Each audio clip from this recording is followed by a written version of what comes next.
1986. 8:08 a.m.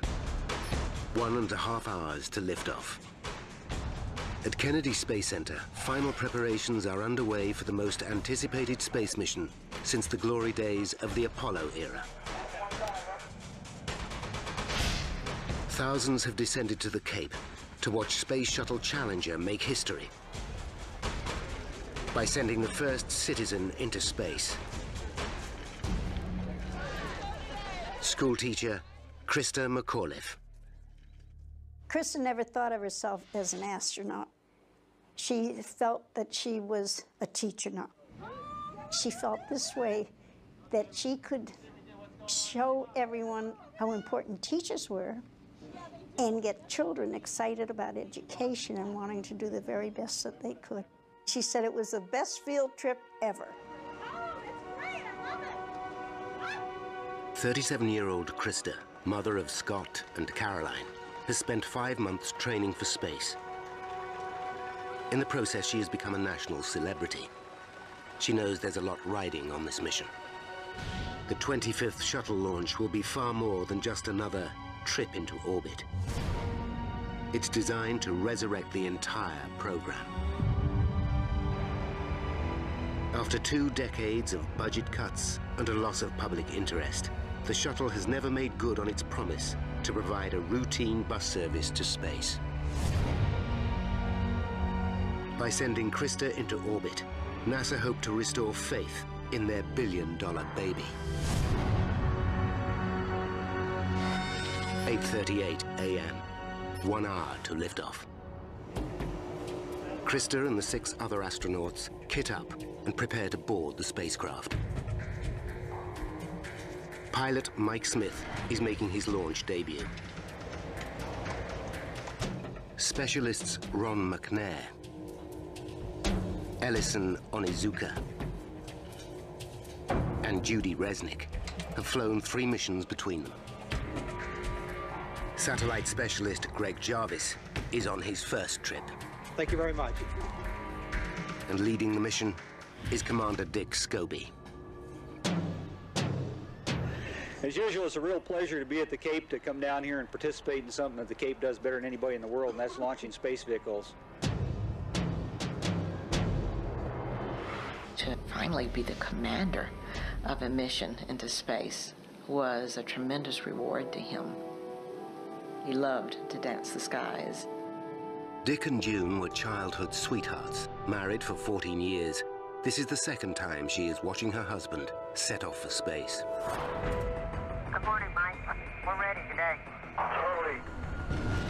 Of the 4 spacecraft in the fleet, Challenger is by far the most reliable.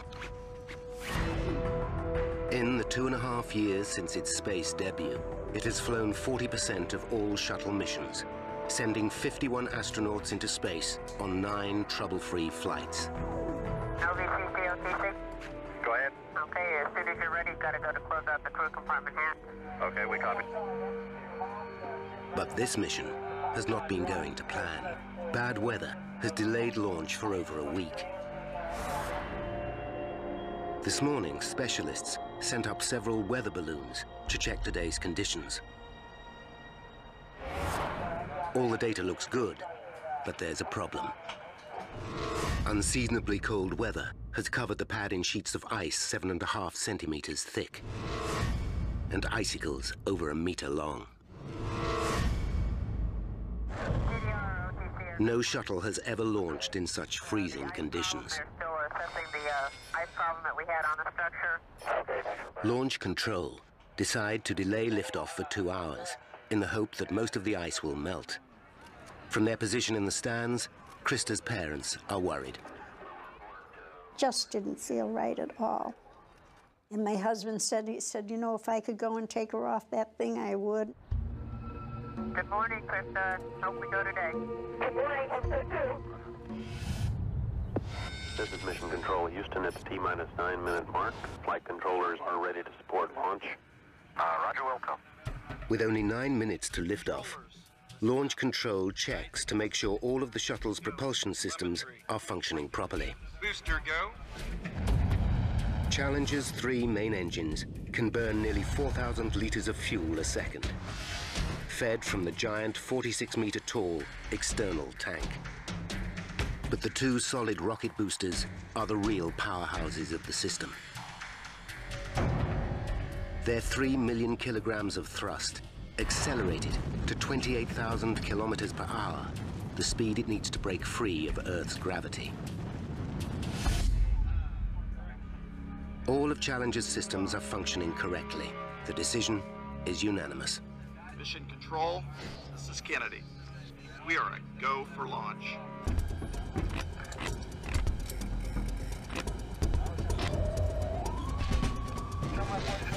T-minus 2 minutes.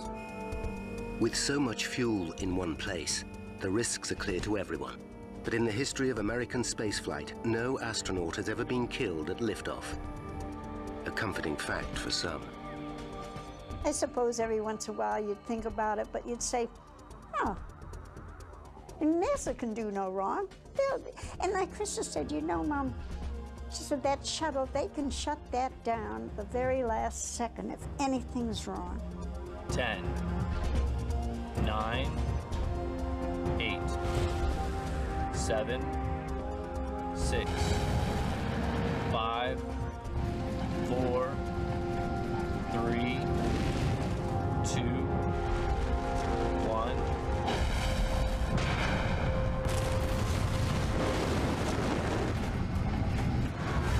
And liftoff of the 25th Space Shuttle mission. And it has cleared the tower.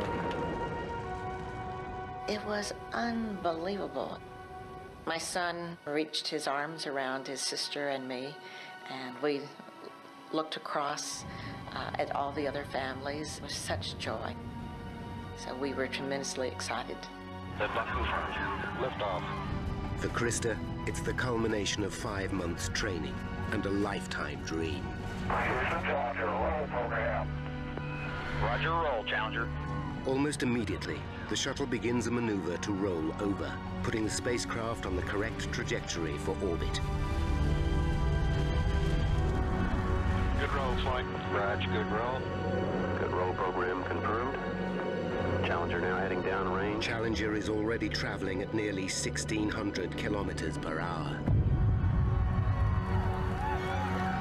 As it climbs beyond the 10-kilometer mark, a severe crosswind suddenly slams into the shuttle.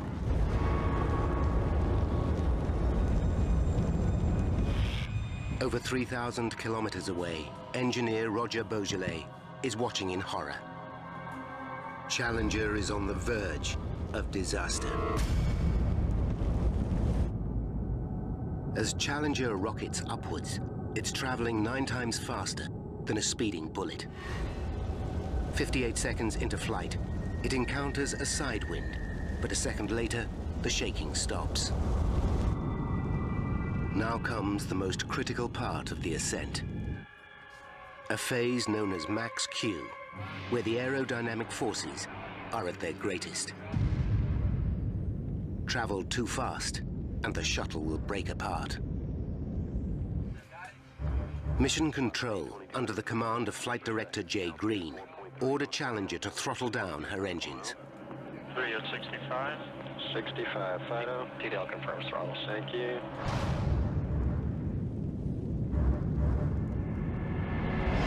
At 66 seconds, Challenger gets the all clear. It has made it safely through Max Q and enters the thinner air of the upper atmosphere.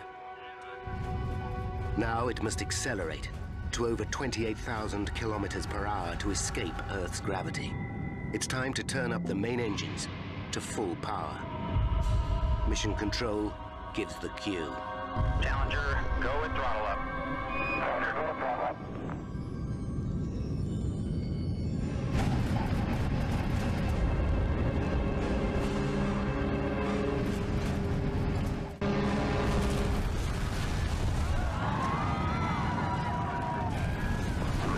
Suddenly, Challenger is engulfed in a massive fireball. Mission Control are stunned. They lose all contact with the spacecraft. Flight GC, we've had negative contact, lost downlink. Copy. Their data hasn't indicated that anything was wrong. Okay, all operators, watch your data carefully. Nobody is sure quite what has happened. Krista's parents can't believe their eyes. The shuttle was gone, and we all knew, everybody knew that something was wrong. Something horrible was wrong, but of course nobody knew what it was. Flight controllers here looking very carefully at the situation. Obviously a major malfunction. At that moment when we were our most excited, it came crashing down. The boosters remain intact, careering wildly off course. For safety, they are destroyed by remote control.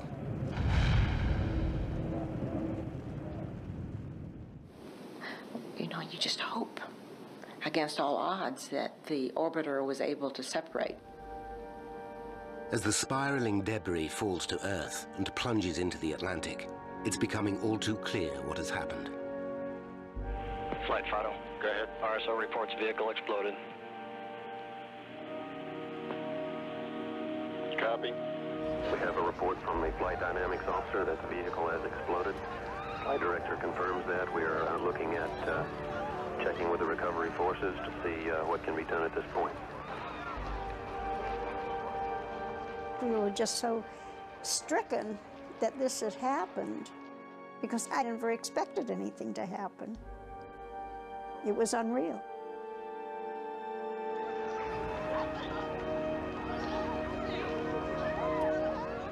Incredibly, as the wreckage emerges from the fireball, the crew compartment is still in one piece.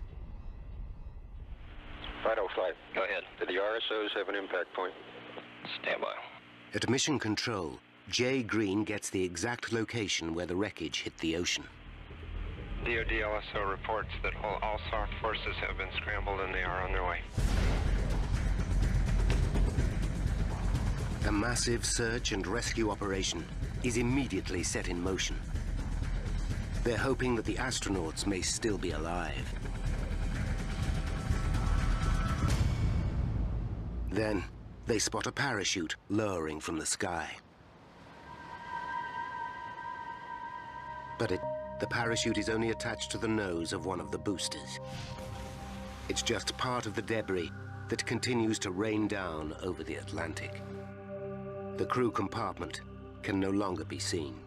Having fallen over 19 kilometers, it must have hit the ocean at over 320 kilometers per hour. The crew didn't stand a chance. We became numb, speechless, and our hearts were shattering, much like those pieces that were falling from the sky.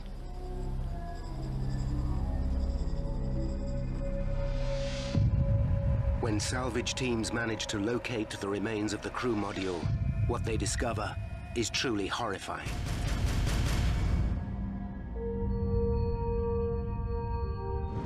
Space Shuttle Challenger was traveling at nearly twice the speed of sound when it was torn into thousands of pieces.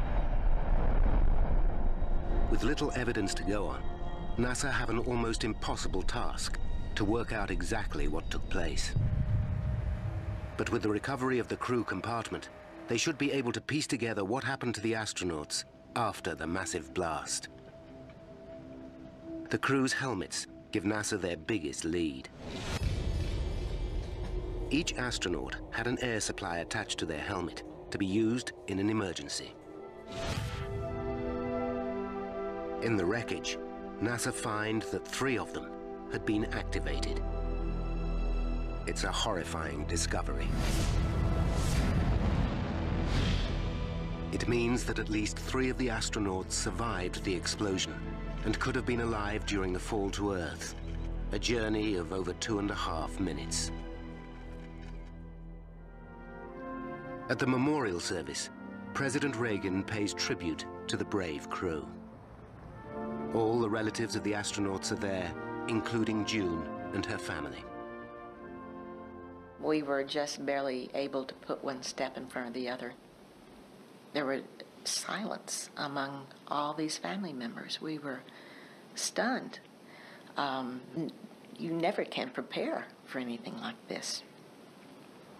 The best we can do is remember our 7 astronauts, bringing life and love and joy to those who knew them, and pride to a nation. I was just sad. I just felt the loss. I felt naturally that it never should have happened, and I couldn't do anything about it. Dick, Mike, Judy, Elle, Ron, Greg, and Krista, your families and your country mourn your passing. We bid you goodbye. We will never forget you. While America mourns, the pressure is on to find out exactly what caused the shuttle to explode. A presidential commission spent 5 months investigating the disaster and discover that the right solid rocket booster malfunctioned. The booster is made up of 4 segments bolted together. Where they meet is called a field joint. The area is sealed by a pair of compressed rubber O-rings. At ignition, the rocket fires up in under 1/100th of a second and forces the booster's steel casing outwards. The O-rings must expand at a speed faster than a blink of an eye to stop the rocket fuel escaping out the joint. The commission found that due to the freezing temperatures, the O-rings in the right booster's lowermost field joint did not enlarge as they should have.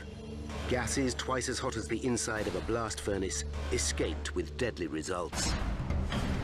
And liftoff of the 25th Space Shuttle mission.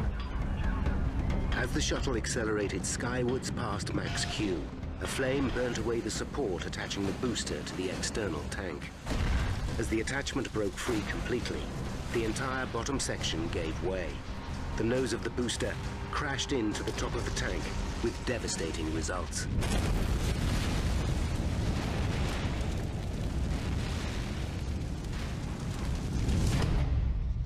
But now, one man is convinced there's more to the story than the O-rings and the weather. After the investigation, a fairly simple conclusion was drawn in the public mind about what went wrong. Cold plus O-rings. Put them together and you have a Challenger explosion. Well, there was more to the story. Renowned author James Child has spent 20 years unraveling some of the world's worst technological disasters.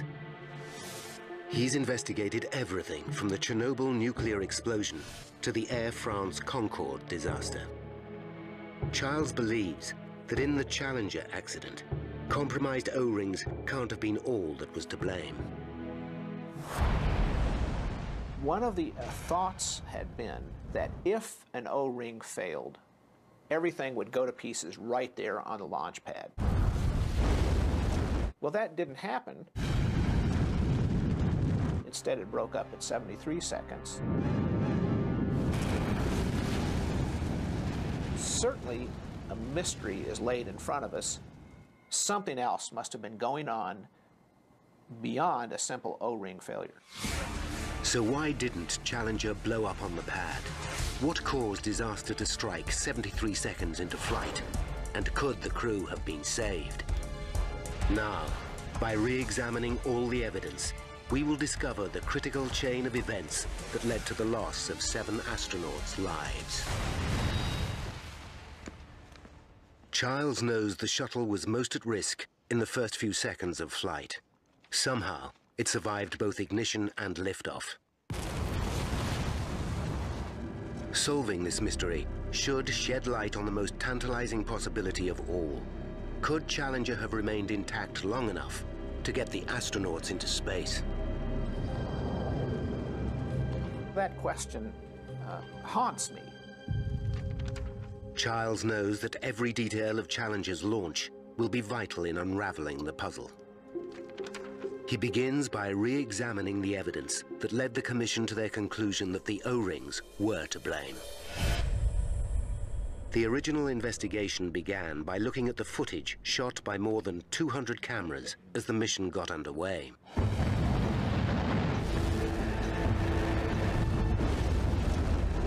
In the first 2 seconds, the images reveal mysterious black smoke billowing out from behind the right booster near the external tank.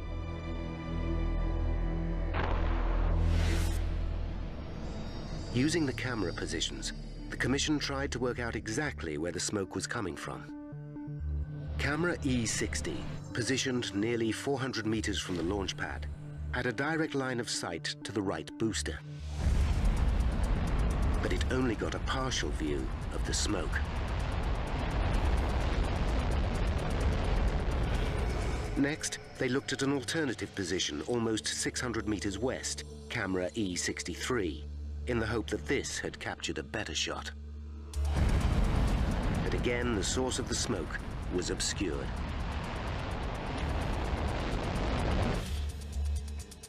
The precise location of the smoke was unclear. So the Commission compared the two shots and calculated its origin to be within a 1.3 meter section of the right rocket booster's surface, 13 meters up. Analysis of the footage also indicated the smoke was billowing upwards. This vital information, together with the black color of the smoke, showed that it was the O-rings that were burning. But Jim Childs is not convinced this is the whole truth. If the O-rings had been breached and were leaking rocket fuel, the super-hot gases should have burned through the booster casing immediately, blowing the entire shuttle to pieces at liftoff. As Childs scrutinizes the official report, he realizes he's not the only one with unanswered questions. My name is Roger Beaujolais. Engineer Roger Beaujolais worked for Thiokol, the company that built the boosters for NASA. I swear to tell the truth, the whole truth. He testified to the Commission in 1986. He too realized that a more complex chain of events must have taken place.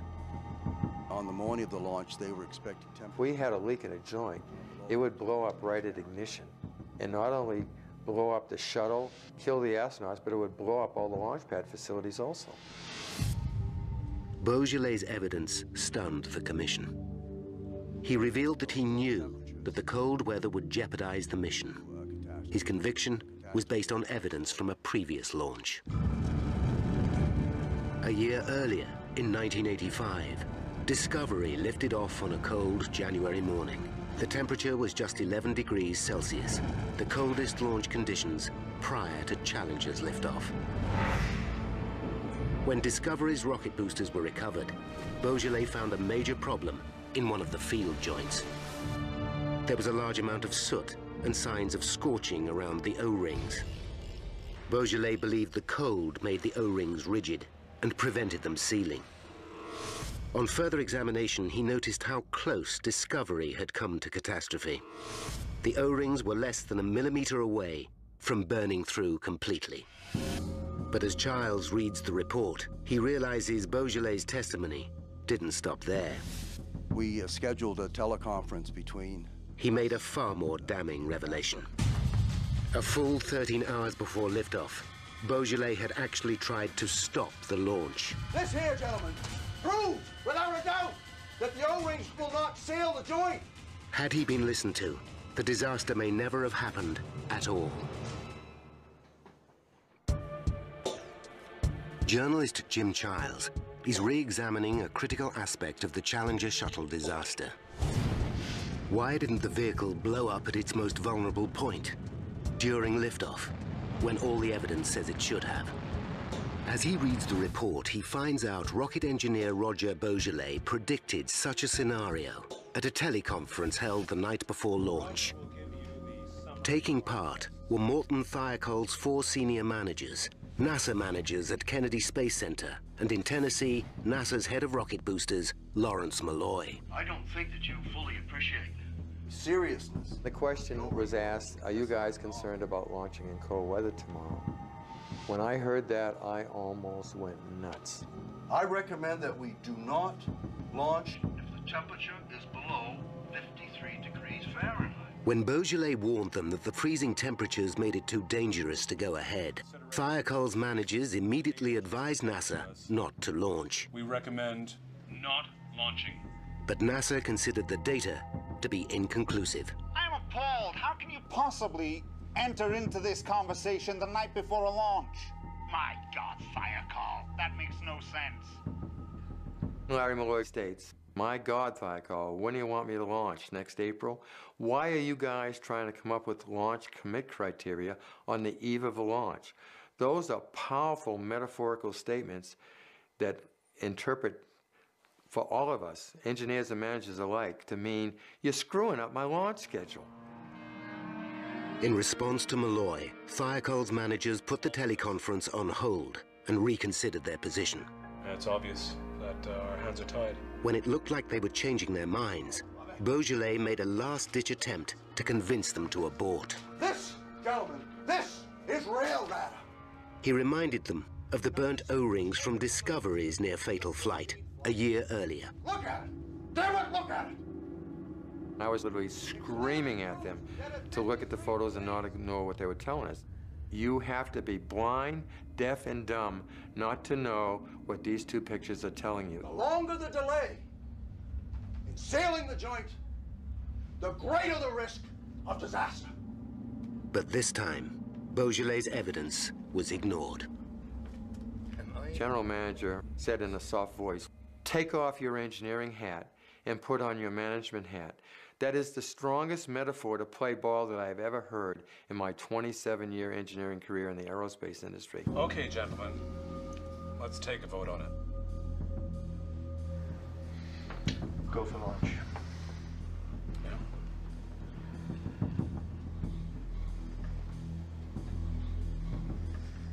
All four managers agreed to launch. This is Thiokol, back online. What's your answer? It's a go to launch. When they told NASA, Lawrence Malloy immediately accepted their decision. I was so angry.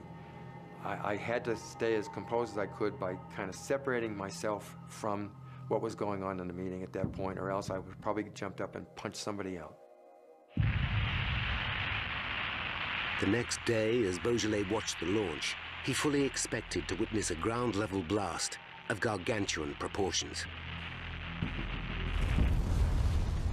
As the vehicle ignited and cleared the launch tower, so a big sigh of relief came through me. We had just dodged a bullet because it hadn't exploded on the pad. But of course, Beaujolais' relief was short-lived. I sit in stunned silence, and I can't tell you to this day, 20 years later, how long I sat there. I eventually found my way back to my office. I actually put my feet up on the desk and looked at the corner between two walls, and I fought for hours to hold back the tears because I was an emotional wreck.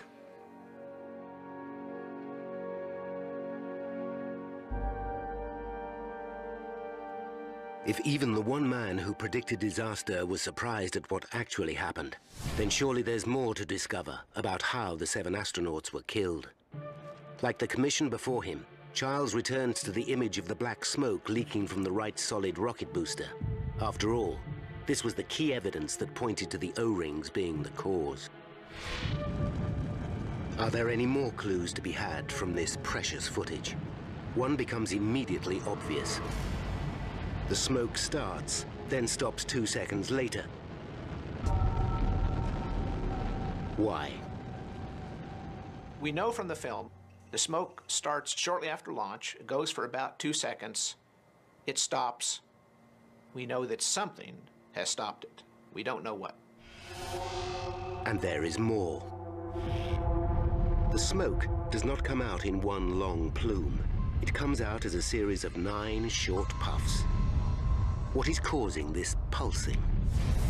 The investigators knew that the booster was put under incredible stress at the point of ignition, so they examined this critical phase in more detail.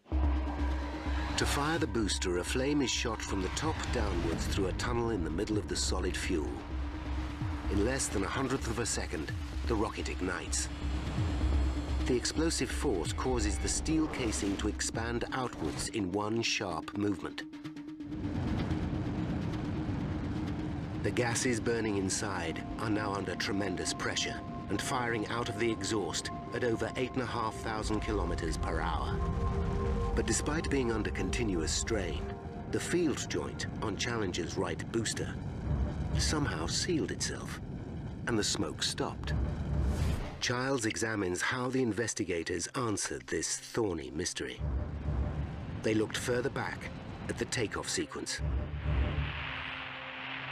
6 seconds before liftoff, the main engines fire up. At this point, the whole shuttle is still bolted to the ground. The enormous thrust pushes Challenger's nose over by a meter. As it returns to vertical, the bolts fixing the shuttle to the pad release. And simultaneously, the boosters ignite. This rocking motion sends a shockwave throughout the entire vehicle. It's a phenomenon NASA engineers call the twang. As the vibration passes through the structure, is it possible that the resonance is opening and closing the seal inside the field joint? Is this what is causing the black smoke to billow out in puffs? If so, then the timing of the puffs should match exactly the twang's natural frequency of 3 seconds. From careful examination of the film, the smoke does indeed seem to billow out at the same rate. It's clear from the match between the frequency of the smoke puffs and the vibration of the solid rocket booster that the twang is directly responsible for these puffs of smoke. It's a major step forward. As the solid rocket booster flexed, it must have caused the field joint to open momentarily, producing the telltale puffs of smoke. But the second, more difficult question remains. If the O-rings were being breached, why did the smoke suddenly stop 2.6 seconds into liftoff? Most likely scenario is that something blocked the hole. That really can be the only explanation. With the booster running at such intense temperature and pressure, only one thing could have blocked the hole: the rocket fuel itself.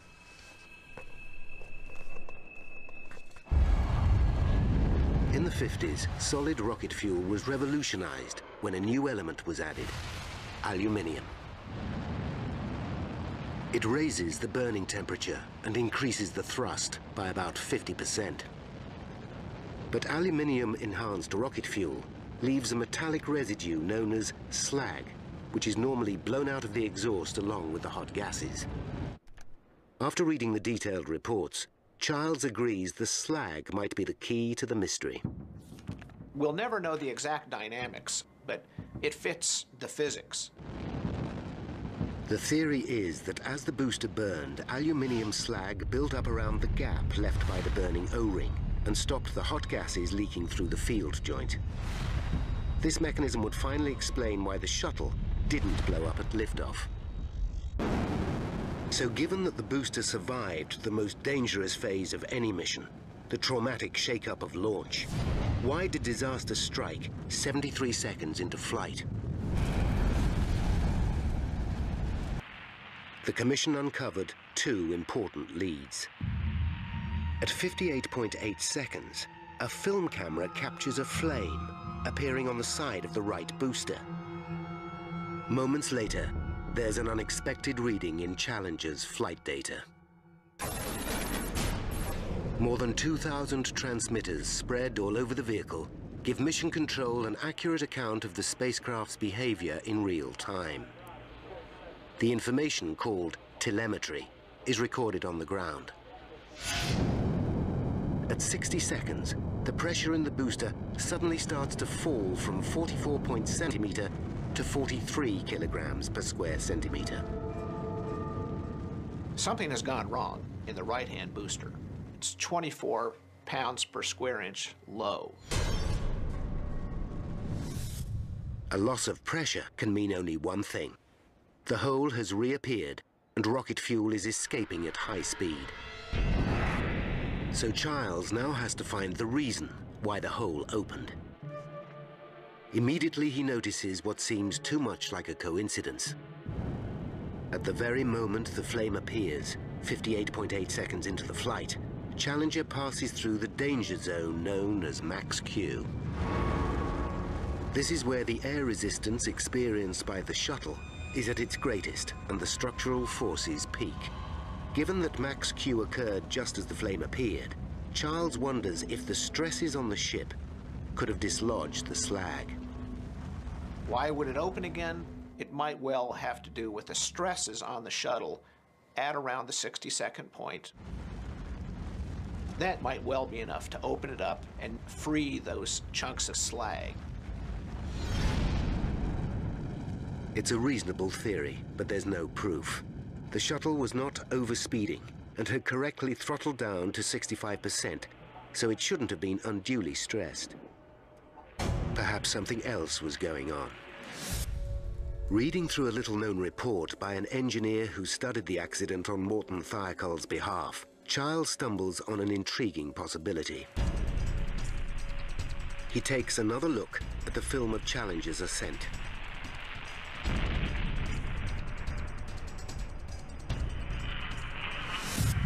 Just as the report states, the trail of exhaust has a very unusual shape. The column of smoke displays a dramatic zigzag, then returns to vertical just moments before the astronauts were killed. Is this smoke trail evidence that the shuttle was hit by a strong side wind during its ascent? Initially, it's hard to make the theory stand up. In the hours leading up to liftoff, NASA's meteorologists sent up several weather balloons to check for strong crosswinds. Their data indicates there was nothing unusual. But Childs isn't convinced the weather balloons got it right. Closer examination reveals the balloons had drifted over 64 kilometers downwind during their ascent. It's unlikely they would have experienced the same weather conditions as Challenger. Further intriguing evidence comes from the telemetry that monitors the ship's direction. At 58 seconds into flight, Challenger's main engine nozzles suddenly alter their thrust angle by 2 degrees. The large adjustment is an automated reaction to keep the craft on track and suggests that some external force could have been pushing Challenger off course. What's more, the shuttle's lateral accelerometer, a device that measures sideways movement, throws up a surprising reading at exactly the same moment. There's a sinister gap in the data. This could mean one of two things. Either there was a glitch in the telemetry, or the lateral acceleration was so violent that the reading went right off the scale. If the second of these two options is the truth, it could be the key as to why Challenger blew apart, taking with it the lives of 7 astronauts.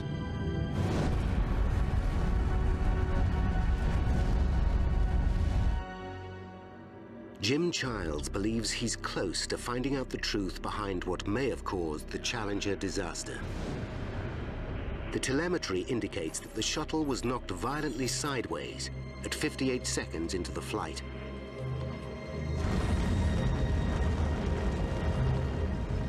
He returns to the image of Challenger's smoke trail. And sure enough, at 10 kilometers, the smoke trail has an extreme dogleg to it. The zigzag could be evidence of a fast-moving narrow layer of air, a jet stream, tracking rapidly east. Finally comes the last piece of the puzzle. The report states that just 30 minutes before liftoff, a commercial jet flew above the launch site. As it did so, the Boeing 757 was hit by a headwind of over 300 kilometers per hour. It's a shocking revelation. It looks like Challenger must have passed through the same layer of air as it climbed towards space. As it entered the jet stream, it would have been hit broadside with a force equivalent to Hurricane Katrina. It seems like some evil twist of fate. The slag is blown free, and now hot rocket exhaust, more than 5,000 degrees Fahrenheit, is free to blast through and to start eating away that steel case. Now, by rewinding the events of that ill-fated flight, and by following the evidence uncovered during the extensive investigation, we can finally reveal exactly what caused the Shuttle Challenger disaster 73 seconds after liftoff.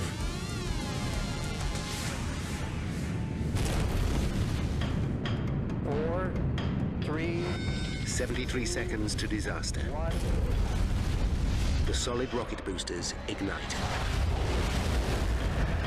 Inside the right booster, the O-rings have been hardened by the freezing temperatures and are unable to keep the lowermost field joint sealed. They start to burn away. And liftoff. Liftoff. As superhot gases escape, small pieces of aluminium slag from the rocket fuel build up and block the hole, preventing a catastrophe on the launch pad. 15 seconds to disaster as Challenger enters a fast-moving yet very narrow jet stream.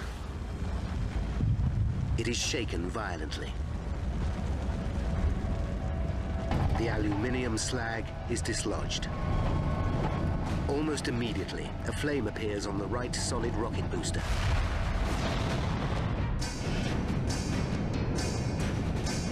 Eight seconds to disaster.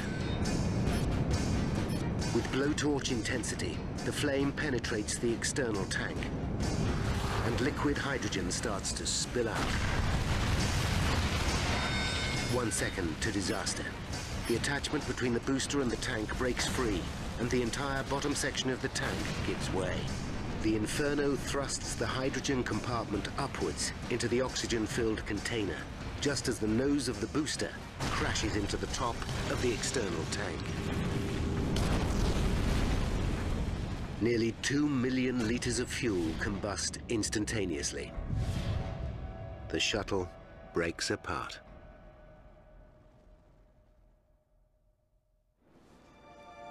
For Childs, it's a sobering end to his investigation.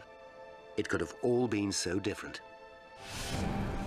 He is certain that had the wind not been so strong, the slag could have remained in place. The booster pressure would have remained normal, and 2 minutes into flight, the rocket boosters would have disengaged and separated from the shuttle. Challenger and its crew would have then been safely on their way to space. Confirm good solid rocket booster separation. If the aluminium slag had only hung on for another 62 seconds, the astronauts might be alive today.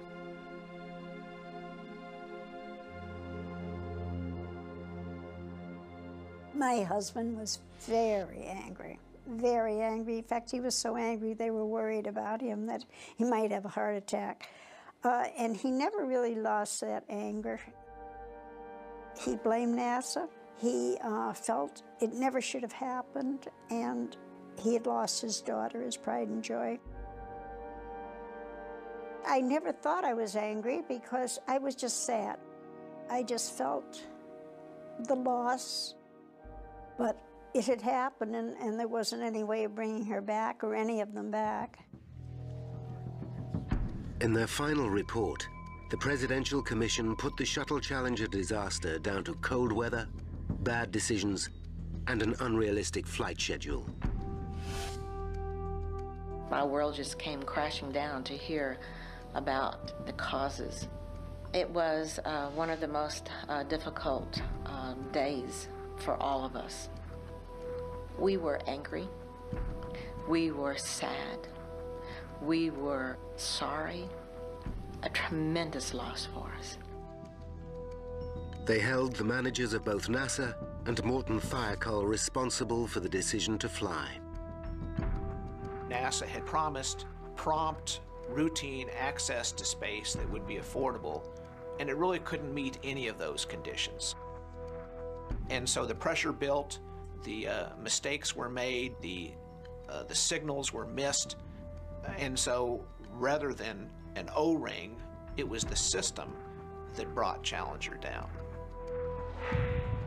In the months following the disaster, Morton Thiokol paid the astronauts' families around $4.6 million, but were awarded a $1.8 billion contract to develop a new range of rocket boosters. NASA's Lawrence Malloy was offered a promotion to Deputy Director of all propulsion systems. Roger Beaujolais resigned from Morton Thiokol and suffered a nervous breakdown. First 2 years after the disaster, we were living hell.